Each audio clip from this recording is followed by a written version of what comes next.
Bismillahirrahmanirrahim. Assalamualaikum warahmatullahi wabarakatuh. Alhamdulillah, bersyukur kita kepada Allah Subhanahu wa taala, berselawat kita kepada Rasulullah Sayyidina Muhammad sallallahu alaihi wasallam. Allahumma salli ala Sayyidina Muhammad wa ala ali Sayyidina Muhammad.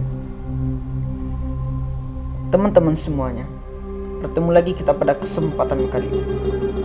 Pada kesempatan kali ini kita akan membahas tentang bid'ah. Berbicara mengenai bid'ah, ini adalah sesuatu yang tak perlu kita perpanjang lebar.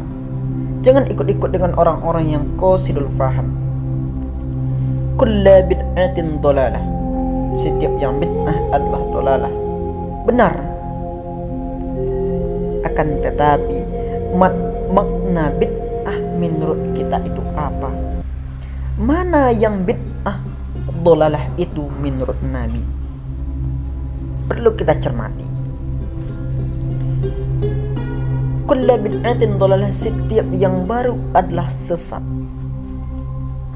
Setiap yang baru yang tidak pernah dilakukan oleh Nabi Muhammad sallallahu alaihi wasallam itu adalah bid'ah secara lughawi, atau itu adalah bid'ah secara bahasa. Kita perlu makna bid'ah secara syar'i.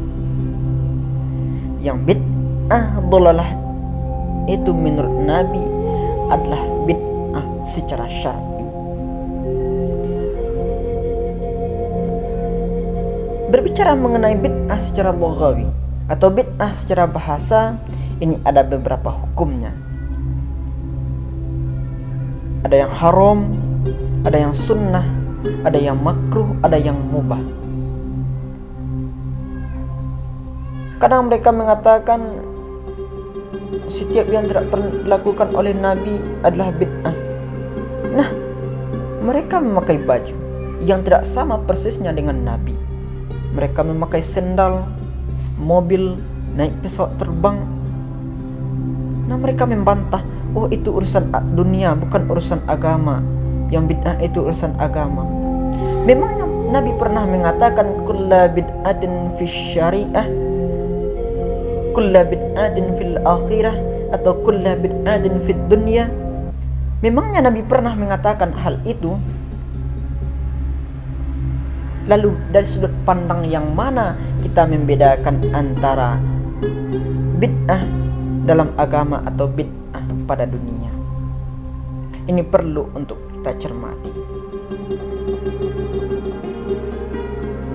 Oh, semua yang baru adalah bid'ah. Yang tidak pernah dikerjakan oleh Nabi adalah bid'ah. Bahkan Ibnu Hajar al-Asqalani mengatakan bahwa ada bid'ah yang sunnah. Pembangunan kantor pada zaman Umar bin Khattab, salat tarawih pada zaman Umar bin Khattab. Bahkan Sayyidina Umar bin Khattab mengatakan sebaik-baik bid'ah adalah ini. Sayyidina Umar mengatakan adalah bid'ah yang baik. Tolong katakan Sayyidina Umar itu adalah dhalalah. Na'udzubillah. Mereka mengatakan tahlilan itu adalah bid'ah, berzikir secara keras-keras adalah bid'ah. Bahkan Imam Bukhari dalam Sahih Bukhari mengatakan inna raf'as sauti bizikri idzan sarafa minal ma'tubati kana fi ahdin Nabi sallallahu alaihi wasallam. Sesungguhnya mengangkat suara ketika berzikir setelah melaksanakan salat itu ada pada zaman Nabi Muhammad sallallahu alaihi wasallam. Tolong katakan Imam Bukhari itu ahli bid'ah. Ini perlu kita cermati, bahwa sesuatu yang baru tadi yang tidak pernah dilakukan oleh Nabi itu adalah makna bid'ah secara lughawi atau bid'ah secara bahasa. Dan bid'ah secara lughawi itu ada beberapa hukumnya. Ada yang haram, ada yang sunnah, ada yang mubah, dan ada yang makruh. Nah, bid'ah yang mutlak dhalalah atau bid'ah yang sesat menurut Nabi itu adalah bid'ah menurut syar'i. Mana yang bid'ah dolalah itu? Para ulama banyak yang mendefinisikan terhadap hal ini. Namun di sini kita ambil saja satu contoh. Apa definisinya? Tariqatun fid dini mukhtara'atun tuzahi syari'ata yuqsadu bisuluki 'alaiha al-mubalaghatu fi ta'abbudi. Tariqatun fid dini mukhtara'atun, cara beragama yang dibuat-buat. Tuzahi syari'ata, yang menandingi sesuatu yang ada dalam syariat. Yuqsadu bisuluki 'alaiha, dengan maksud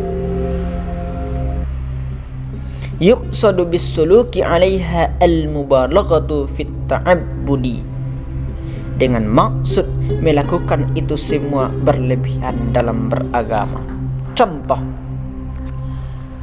karena waktu Isya adalah panjang, katakanlah itu dari jam 8 sampai menjelang subuh,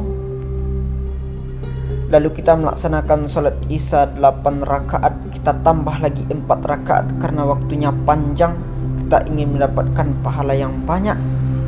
Nah, itu adalah cara beragama yang dibuat-buat, yang tidak sesuai dengan syariat. Itu baru dikatakan bid'ah dolalah, atau memperbuat-buat sesuatu yang sesat, yang tidak sesuai dengan agama atau yang tidak sesuai dengan syariat. Itu baru dikatakan bid'ah dolalah. Ulama di sini mendefinisikan ada yang bid'ah secara logawi dan ada bid'ah di dalam syar'i. Itu perlu untuk kita sikapi. Oleh karenanya, dalam hal ini jangan mudah sekali untuk membid'ahkan sesuatu. Kalau kita ingin membid'ahkan sesuatu, perhatikan dulu apakah itu bid'ah secara bahasa atau itu bid'ah di dalam syar'i. Sekian yang dapat saya sampaikan. Mudah-mudahan dapat difahami. Mohon maaf atas kesalahan. Wallahu a'lam bissawab wa ilaihil marji wal ma'ab.